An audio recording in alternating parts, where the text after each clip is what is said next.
Pasan 2 minutos de las 9 de la mañana y nos metemos en el segundo tema de esta edición de Arriba Gente. El año pasado, 723 uruguayos se quitaron la vida. Esto registra un pico histórico desde el año 2002. Hoy es el Día Mundial de la Prevención del Suicidio y para hablar sobre este tema recibimos al director de Salud Mental y Poblaciones Vulnerables de ACE, el doctor Pablo Fielitz. Bienvenido. ¿Cómo le va? Buenos días, gracias por invitarme.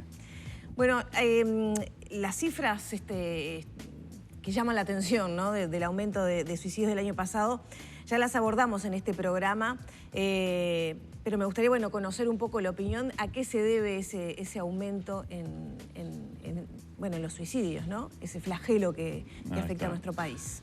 La tasa de suicidios en Uruguay viene en un crecimiento sostenido ya desde hace aproximadamente 10 años.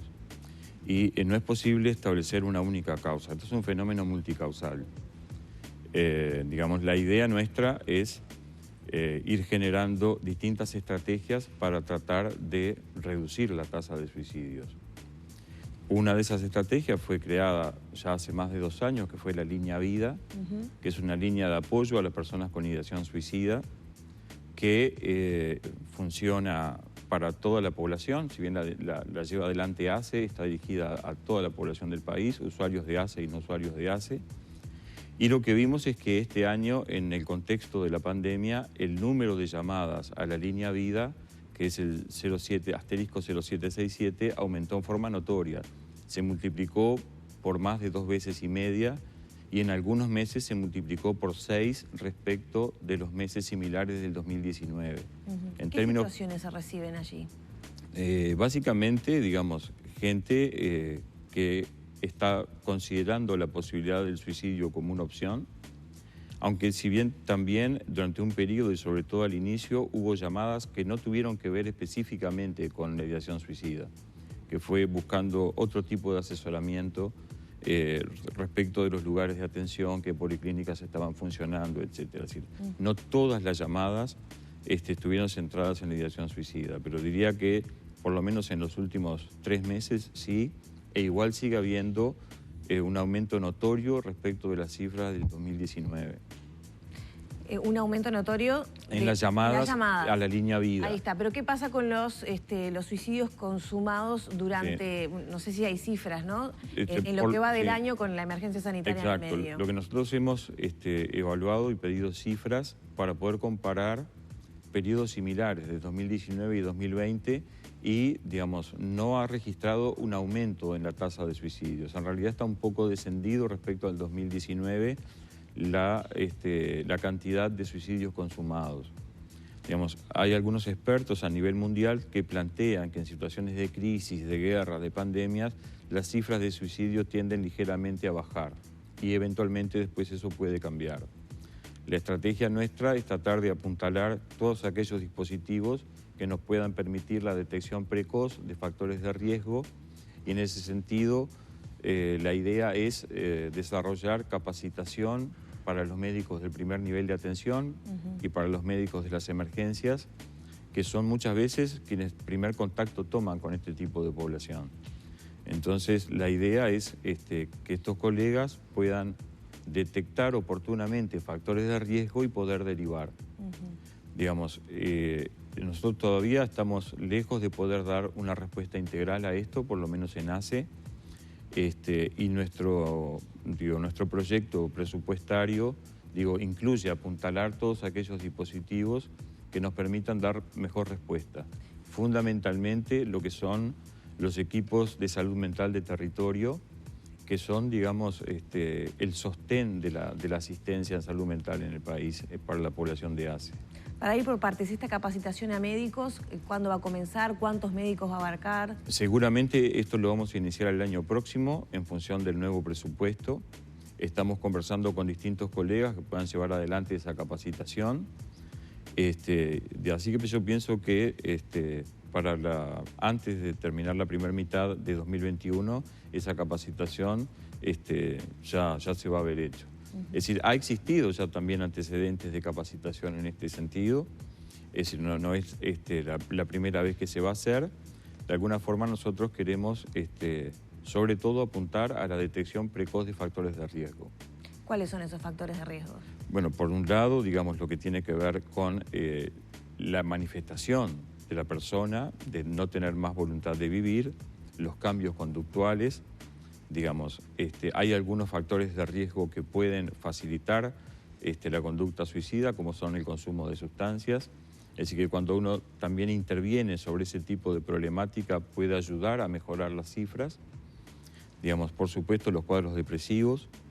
Todos esos son factores que pueden precipitar, digamos, la ideación suicida. Y además hay otros factores de riesgo, por ejemplo, la coexistencia de enfermedades médicas severas, la presencia de dolor crónico, digamos, la condición de soledad de la persona, el desempleo, son muchos los factores de riesgo, pero sobre todo algunos que puedan ser detectados a nivel del primer nivel de atención para que la persona pueda ser evaluada y, si fuera necesario, inicie un tratamiento.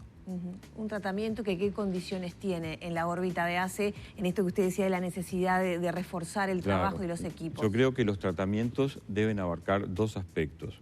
Uno es el apoyo psicoterapéutico, el apoyo psicológico para aquella persona que está en una situación de crisis y que está considerando la posibilidad de terminar con su vida. Por supuesto que también aquellas personas que hicieron un intento de autoeliminación, que deben tener un seguimiento cercano durante por lo menos 6 meses, digamos, y ofrecer para esas personas apoyo psicológico y, por supuesto, consultas de clínicas de psiquiatría, digamos, como que ese paquete sería un paquete mínimo. Nosotros pensamos, digo, además, tratar de incorporar estrategias de psicoterapia que tienen que ver específicamente con la conducta suicida. Hay algunas técnicas psicoterapéuticas, sobre todo la terapia conductual dialéctica, que se ha mostrado eficaz en disminuir los intentos de autoeliminación en algunas poblaciones específicas.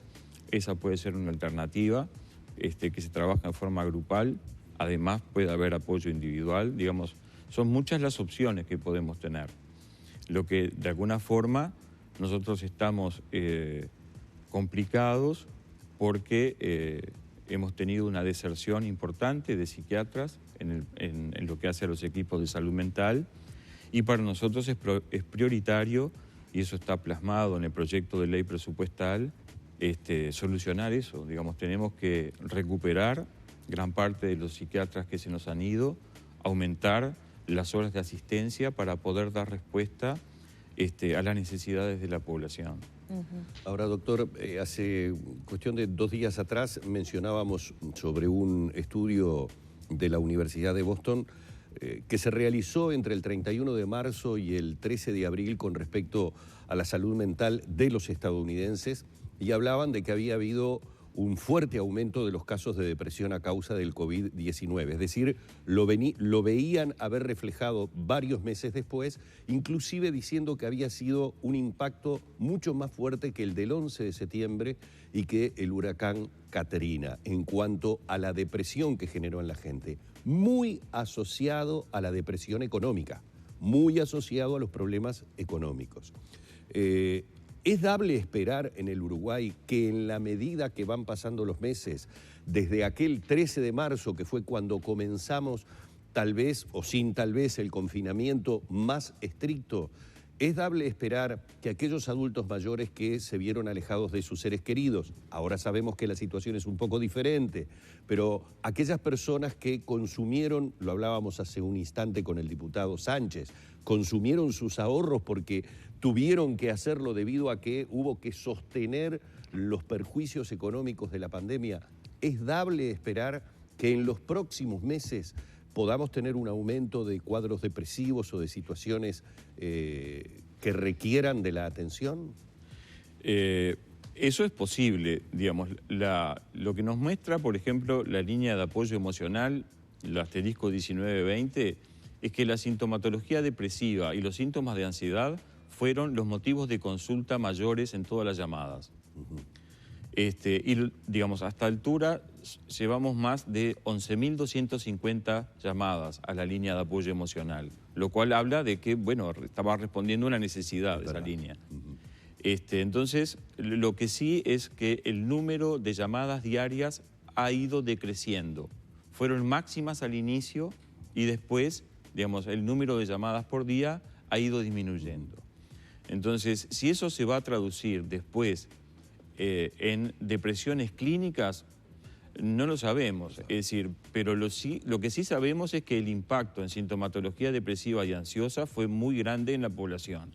Hay estudios a nivel mundial que plantean, digo, lo mismo, es decir, digamos, que la sintomatología depresiva y ansiosa fue lo más prevalente. En algunos países se habla de estrés postraumático, sobre todo en situaciones que fueron notoriamente más graves que las que por suerte hemos tenido en nuestro país. Digamos, pero lo que sí es cierto es que esos dos temas han estado mucho más sobre la mesa en el contexto de pandemia y son muchos los factores que influyen. Uno de ellos es el económico.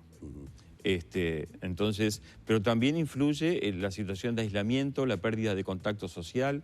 La gente adulta mayor, de alguna manera, sufrió mucho más el impacto, porque por un lado son población de riesgo, entonces el temor a poder contagiarse y que eso pueda ser letal está, pero por otro lado, de alguna manera, también la familia decidió proteger a los adultos mayores y disminuyó el contacto físico.